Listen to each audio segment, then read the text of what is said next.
Climate பார்த்தீங்கன்னா, நல்லா மழைச்சாரலோட சும்மா அந்த கிளைமேட் டிம்மாவே ரொம்ப சூப்பரா இருந்துச்சு. ஓகே, இல்ல ஒரு டிரைவ் போயிட்டு வரலாம் அப்படின்னு சொல்லிட்டு குட்டீஸ் எல்லாம் கூப்பிட்டுட்டு ஸ்கூல்லேருந்து வந்ததும் அப்படியே கன்னியாகுமரிக்கு வண்டி விட்டுட்டோம். போற வழியிலேயே பார்த்தீங்கன்னா, ஐயங்கார் இருக்குது. சூடான பாதாம் பாலும், தேங்காய் பாலும் இங்கே நல்லாயிருக்கும். போயிட்டு 2 ஆளுக்கு ஒரு பாதாம் பால் வாங்கி குடிச்சிட்டு, அப்படி பப்ஸ் எல்லாம் சாப்பிட்டுட்டு நேரா கன்னியாகுமரிக்கு விட்டாச்சு. இறங்கி போய் சுற்றி பார்க்குற ஐடியாலாம் இல்ல. ஜஸ்ட் சும்மா பார்த்துட்டு வரலாம்னு சொல்லிட்டு தான் போயிருந்தோம்.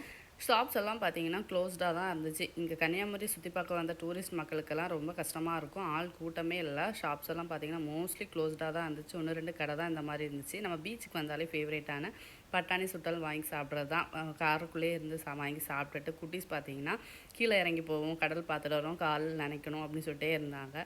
கீழே எல்லாம் போக முடியாது அப்படின்னு சொல்லிட்டு கொஞ்சம் நேரம் அப்படியே வெளியே நின்று பார்த்துட்டு அங்கே மாங்காய் இருந்துச்சு. மாங்காய் வந்து சூப்பராக இருந்துச்சு. வாங்கி சாப்பிட்டுட்டு அப்படி பீச் வியூ நல்லா இருந்துச்சு. குட்டீஸும் பார்த்தீங்கன்னா என்ஜாய் பண்ணாங்க. அப்படியே வீட்டுக்கு கிளம்பியாச்சு. இன்றைக்கான டே இப்படி தான் போச்சு. பாய்.